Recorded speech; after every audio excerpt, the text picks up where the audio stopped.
It's gone live. Yeah, we are live.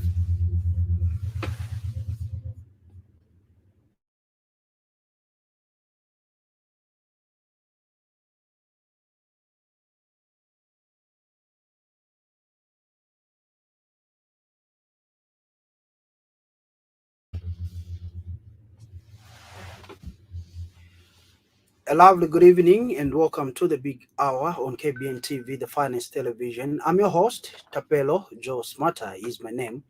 Tonight, we host a prominent lawyer and a man who strikes me as fascinating, and he is fascinated about law, politics, and theology.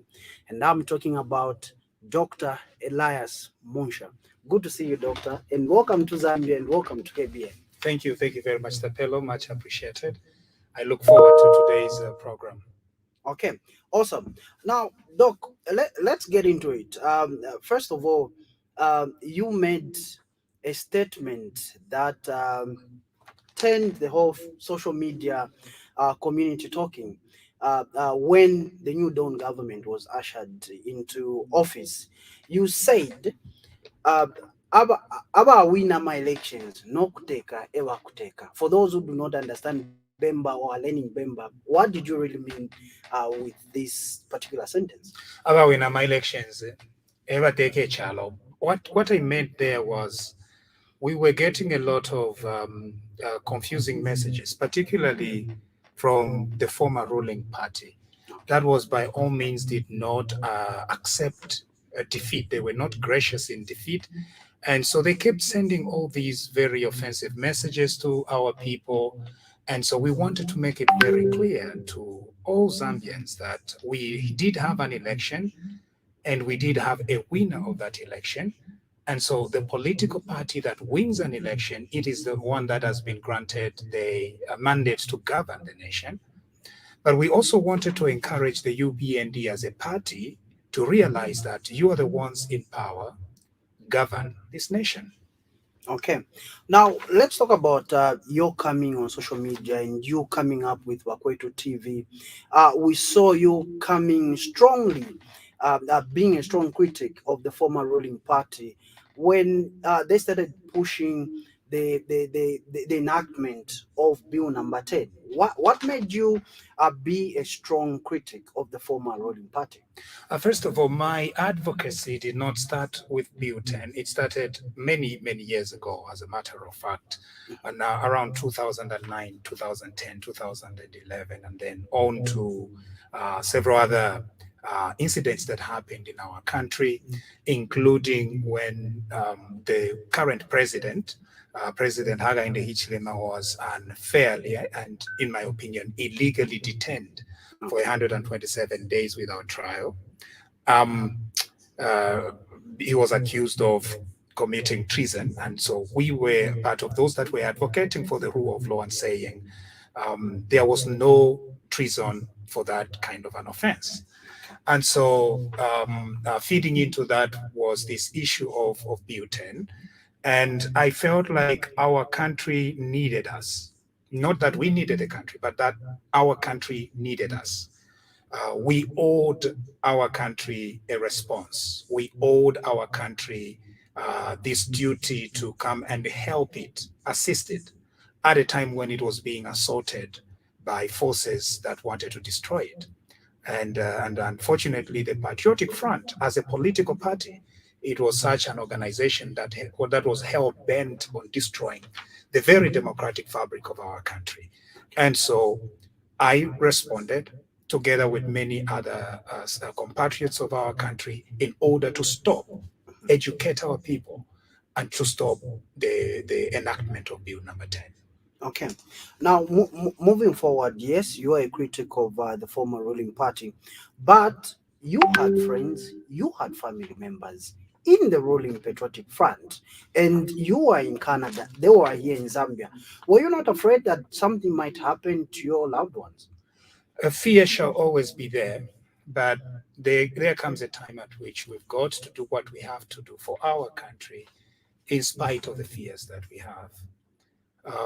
There are so many people throughout the history of this country who sacrificed themselves sacrificed their families for the good of this nation.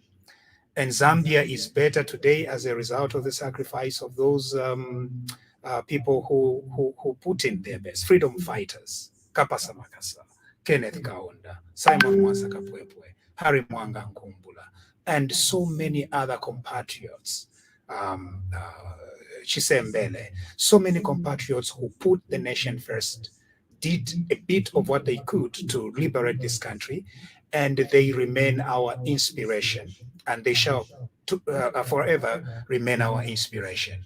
And so the little that was demanded of us by our country during the Bhutan debate, during the struggle for the 2021 liberty that we're experiencing today, was very small.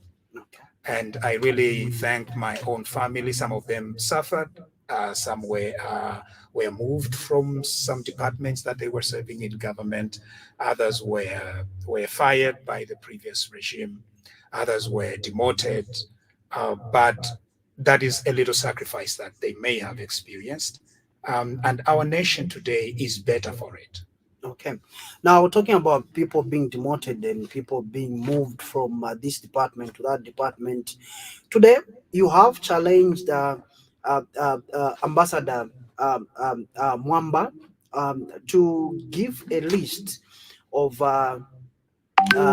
people that he feels were unjustly treated during the Patriotic Front. And this particular post came about after the March talk regarding an appointment that was made in the ZNS. Just tell us a little bit about that.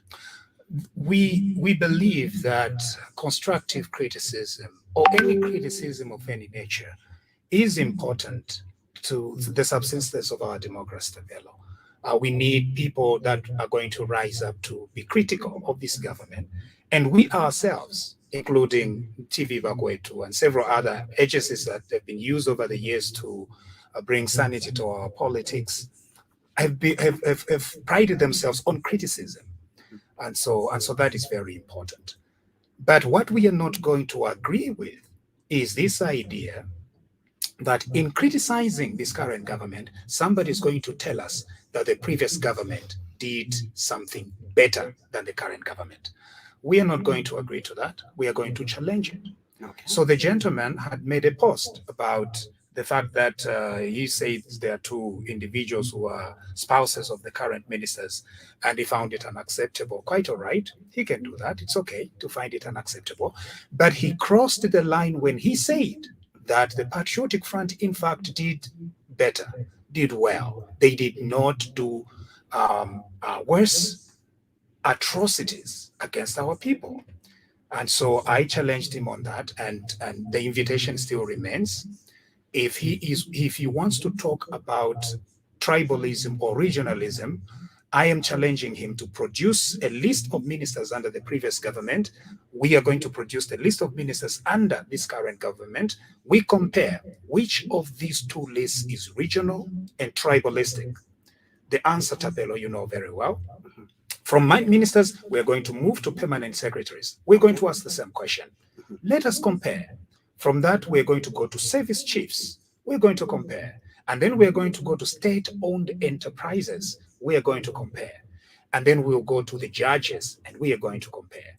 What comes out of this list is very consistent. The Lungu administration was a tribalist administration. I don't even know how somebody can begin debating that. It was tribalistic, it was regionalistic, and most people, government workers from what I call the Zambezi provinces, were fired at will. They were retired in what was known as national interest. And even to date, we do not know how many they were. We have not heard of their pain that they experienced, being fired in their own country simply because they had a last name that was different from what the ruling party considers to be correct. Perhaps we need an opportunity for our people, our citizens, to tell us of their pain. Maybe through that, the likes of Ambassador Mwamba are going to see that this previous government, the actions that it took, were extremely painful and it broke the fabric of unity in this nation. But our president currently, he came into power and extended an olive branch. He told this nation never to revenge. He said Zambia is going to remain united. And we have seen that is exactly the pattern that is obtaining at the moment. And Zambia is better for it. But we are not going to allow the propaganda that is being pushed at the moment by the former ruling party, the propaganda that tries not only to undermine the current efforts at unity, but trying to promote the disunity that used to happen under the Patriotic Front. We've got to respond because our job is not done.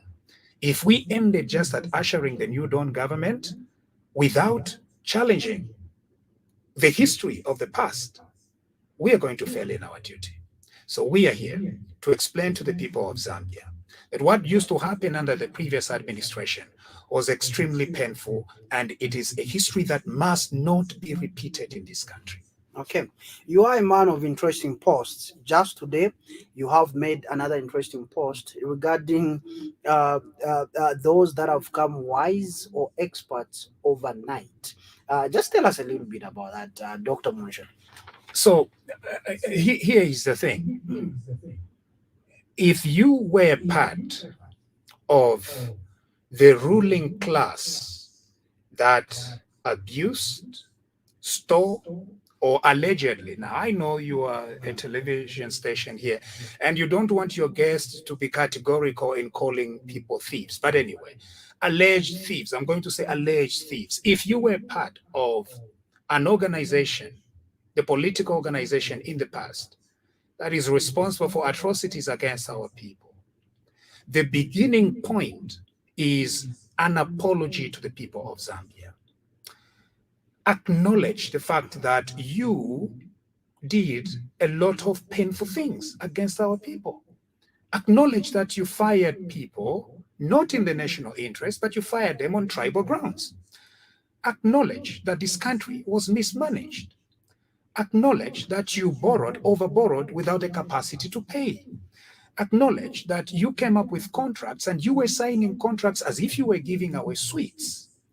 Acknowledge that you decided to arm the police with live ammunition that they were using against peaceful protesters in our country, resulting in the deaths of at least 2 gentlemen very close to Christmas in 2020.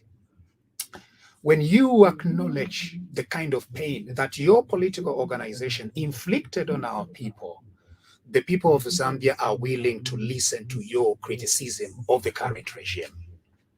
Without you coming to say sorry, without you acknowledging the pain that your political organization took the Zambians through, we are not going to listen. And so we are telling you, take that wisdom and tell the leader of that political organization that is responsible for the kind of atrocities that this country faced. Go and tell that leader. And that's why we say it, Kamwebe. Okay. Now, let's move on to the issue of free education. I know you are an ardent believer in education. Right. Let's compare then and now. How do you look at the education system now? It might be too early, but there have been pronouncements that have been made, and we have seen grants being given to schools, and the pronouncement of free education in itself.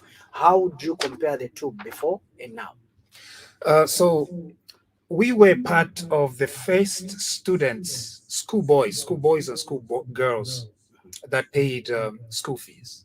Okay. I know some people think that I'm from the Kaunda era, but not really. I'm from the Chiluba era. So we were the first students that had to pay school fees. Okay.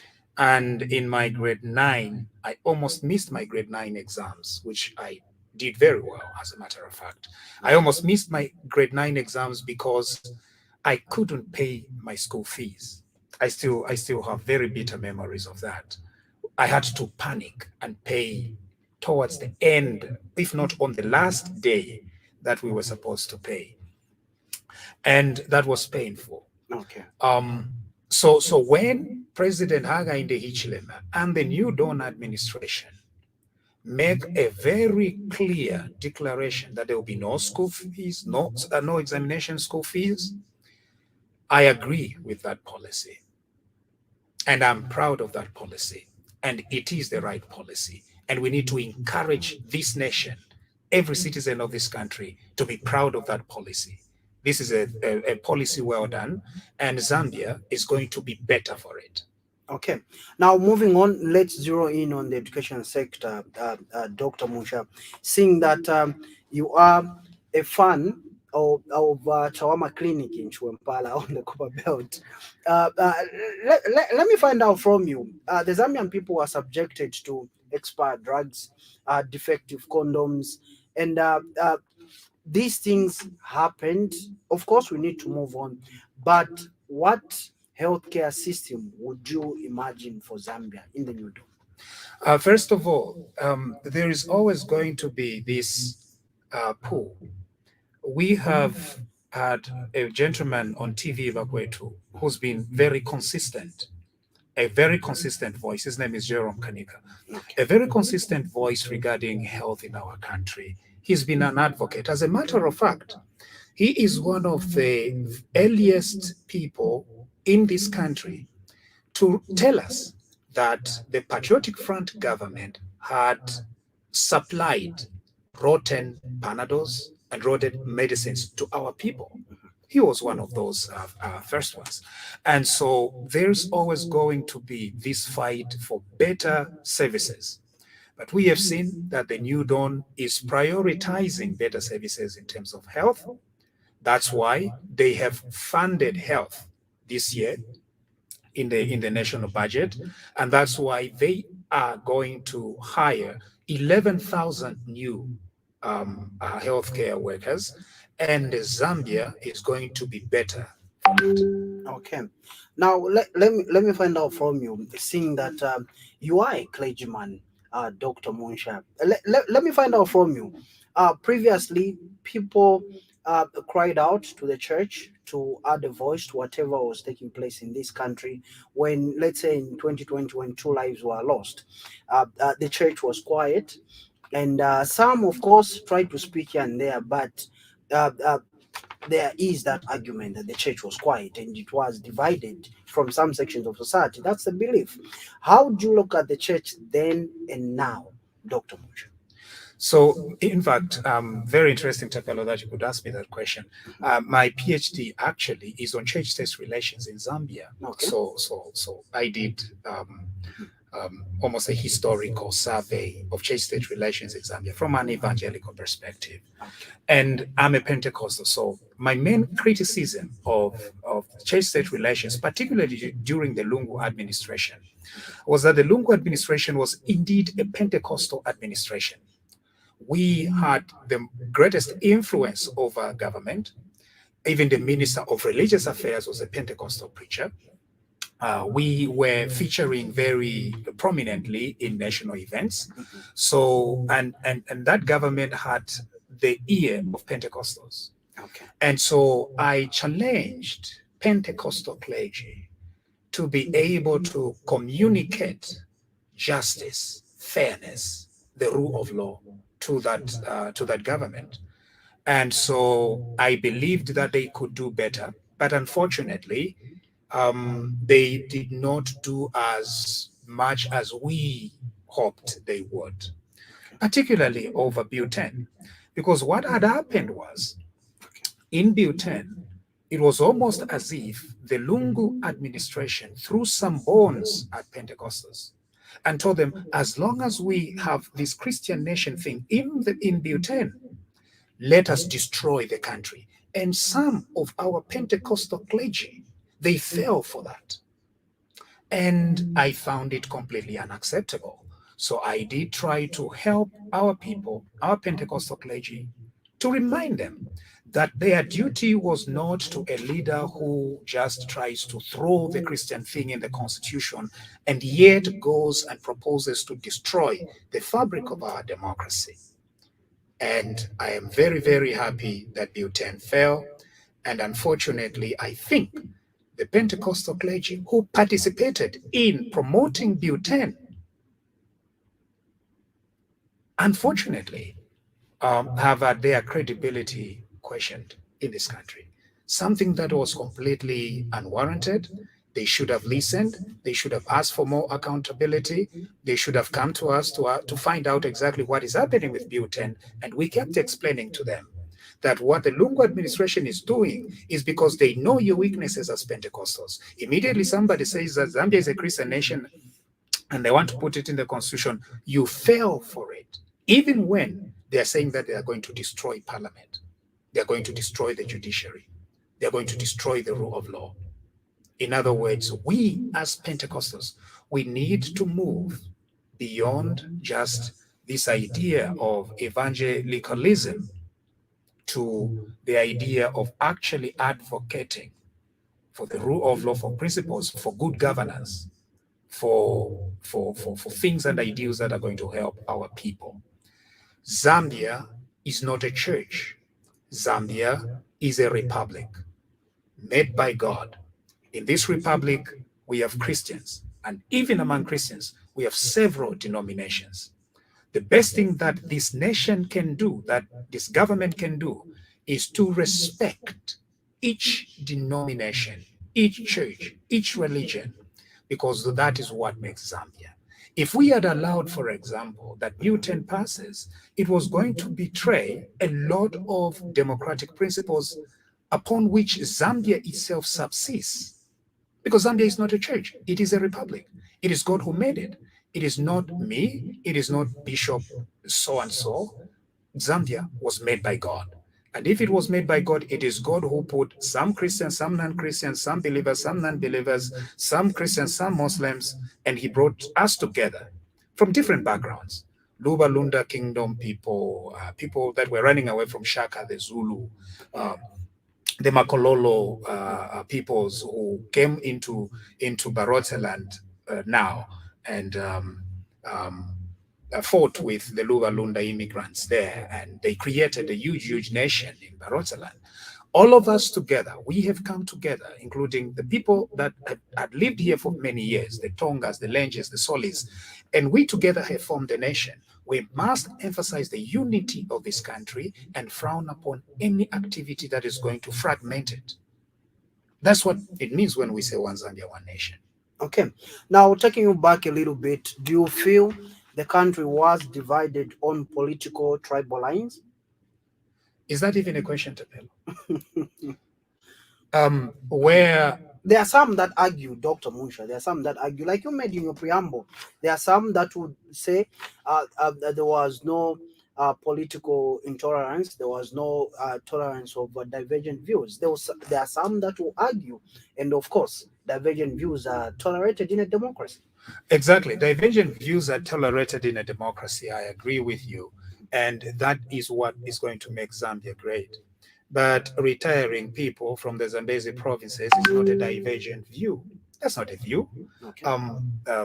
Retiring people on the basis of their tribe, that is not a divergent view. That is evil. That is un-Zambian, and we challenge it. We shouldn't tolerate it and say that a person who wakes up one morning fires a medical doctor fired in what you call national interest, just because they have a wrong surname, that is not a view. Okay. That is not a view. Okay. Now, moving on, Dr. Munshya, you have talked about the Constitution, and there are some that believe that our Constitution, and I say this with all due respect, that it has some lacunas in it, and this talk has come on the scene by the cancellation of the Kawata by-election. There's this talk about Article 56. Right. Yes. I want to find out from you, coming from a legal background, do we have lacunas in our constitution? If they are there, then how do we begin to amend them, or how do we begin to work on these lacunas? Now, this is a very loaded question, Tapelo, but let's try to break it down a little bit. Okay. There is no constitution that is perfect around the world. Every constitution has its own issues that might need refining. And so there are several ways in which a constitution can be refined. Sometimes it's through the historical decisions that come from our courts. They are very instrumental in helping settle constitutional disputes. So that is one of the ways. The other way is to go back to the document and try to heal some of the, sentences and stuff like that. And so that is what we were expecting the Patriotic Front would do when they were trying to clean up our constitution. But then they came up with Bill 10 that actually wanted to destroy the very fabric of our democracy. That was extremely disappointing. Now, those efforts were definitely defeated. That is taken as a point. But now time has come for us to sit down together, to come together as one nation. And I wish to appeal to the Patriotic Front. I know that they're still bitter because Bill number 10 was defeated. They're still bitter against us. They could still be bitter against the ruling party, the UPND, because of the losing of Bill 10. But let them set the bitterness aside and let them come together with the ruling party in order to heal some of the skirmishes in our constitution. We are there to provide the help that we can if we are invited to such a dialogue. We need to clean up some things. One of the sections that you have mentioned here, so some of the articles, is like what happened in Kabwata, where I mentioned that this was a Kandemba party somewhere and I was stopped. So I hope, Tapelo, you let me. Okay. So this is a political party that suddenly has a candidate, and that candidate resigns. And when they resign, they completely undermine the entire process for a by-election. We need to cure that. There are several other elements that we need to cure. For example, when we have a change of government, according to the current constitution, the Attorney General and the Solicitor General, they cease at the moment that a new president is sworn in. We need to amend that so that at least the new president can either appoint a substantive Attorney General immediately, or if not, the previous Attorney General can still continue carrying out their jobs. So that's one of the areas that need reform. We may also need some reforms regarding constituencies. We may also need some clarification about the Grade 12 issue. I know that the Constitutional Court tried to clarify it, but they confused matters further. So we need a little bit clarity there. And so there are so many areas that require attention. And I am hoping that Honorable Haimbe and the New Dawn government have prioritized constitutional review, and very soon, like Honorable Honorable Haimbe has announced, there's going to be efforts tabled at reforming our constitution. I hope we are available to help support those efforts, and the former ruling party will also be available because we need 2/3 of consensus in our parliament for any of these efforts to actually go through. Okay. Now, Dr. Munshya, let me bring you to the fight against corruption in the New Dawn. Some sections of society have stated that this fight is being targeted at 2 regions for starters. Right. Then they are saying it is a political witch hunt for those officials that were in the previous regime. From your perspective, what is your view? My view is that people in the previous regimes are alleged to have stolen. As a matter of fact, there is a clear evidence, and currently the law enforcement agents are pursuing some operatives of the previous administration who are alleged to have stolen. The best thing that they can do is to humble themselves. In fact, Her Honor the Vice President did mention very early on in this administration, they extended what is known as an amnesty. Of course, it's not really an amnesty, but they said this government prioritized a section under the Anti-Corruption Act that says, if you have stolen money, stolen property, if you have stolen or acquired property using stolen funds, you can go to the Anti-Corruption Commission and tell them, look, I'm a human being, I made a huge mistake, nadiba. and because naliiba ndefaayo okubwesha efyo naayibire. That's what the vice president said. But the leaders of the former ruling party who were suspected, reasonably suspected to have stolen, they started laughing at the New Dawn government. Okay. Now, the long arm of the law is finally catching up with them. And so when they are being pursued, they think that it is persecution. No, it is a prosecution, and time has come for them to account for the stolen loot that they have. Some of them used proxies. They used other people to hide their loot, to conceal their loot. Time has come, and I can wish the law enforcement agencies all the best as they pursue these thieves. Now, some of these thieves are saying that they are being persecuted because of their tribe. I am Ushi. I come from Milenge, Chief Sokontwe. Bemba speaking as Commonwealth, as you can say it. Any person who stole against our people, stole money that belongs to our people, they never stole it in the name of our people. They were selfish individuals, and when the time comes for them to dance, they better prepare their waist to dance to the tune of law enforcement that is coming very closely to get them. Okay. Now, Dr. Munshya, there is a section of society that believes that this fight against corruption in the New Dawn is taking a whole lot of time. People have got time. I've seen reports. In fact, I know you are privy to this information. People are saying these particular individuals that are suspected to have acquired wealth through corrupt means are now having time to hide, to destroy evidence, and the like. You know what's out there. How is the fight against corruption? Is it moving at a snail's pace? In order for you to fight corruption, you need strong institutions. Because it is not just about pursuing the people who stole, Tabelo, Okay. but it is also about making sure that you do a thorough job.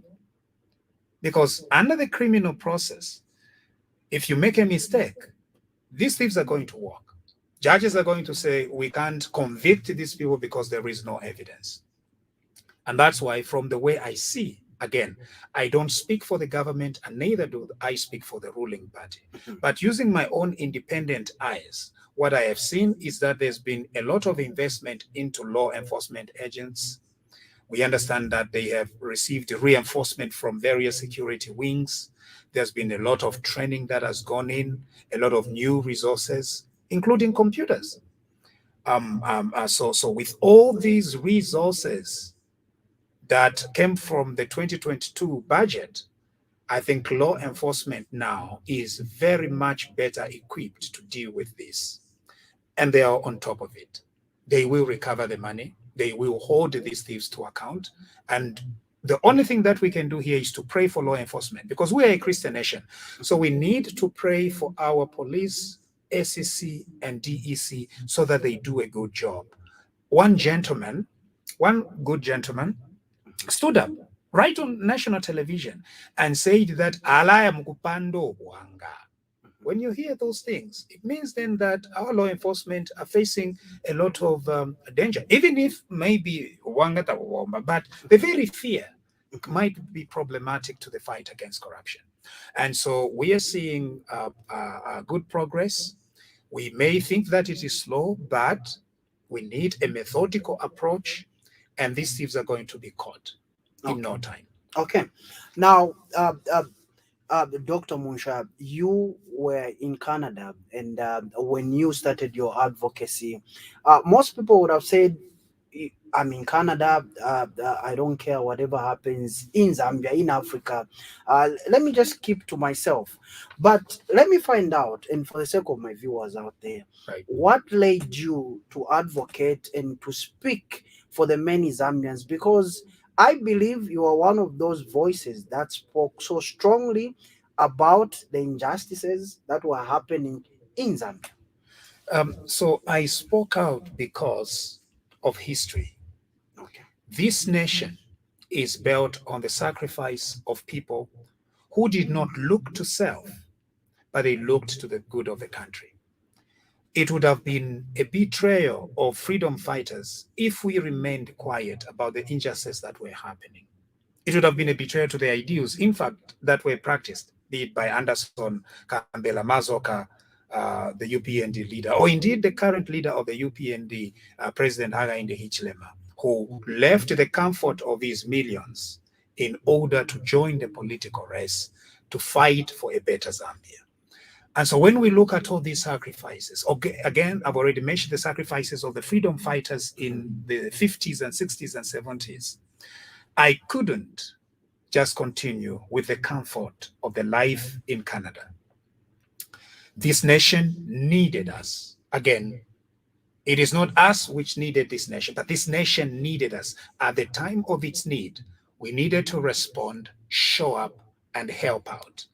And that's why every little effort that I did, be it over the internet, be it on Facebook, because I get accused to be a Facebook lawyer, Facebook preacher, Facebook person, and Facebook everything. And so I accepted and took on that role. And I think that when the history of this nation is written, it is going to be very fair to the role that we played in advocating for the rule of law, advocating for justice, and inspiring people on the streets of Chwempala and Milenge and Chipata and everywhere that I have lived, that the best future for this country is still ahead of us. And we can do better. And we shall do better. And we shall stand together as one Zambia, one nation. We couldn't keep it to ourselves.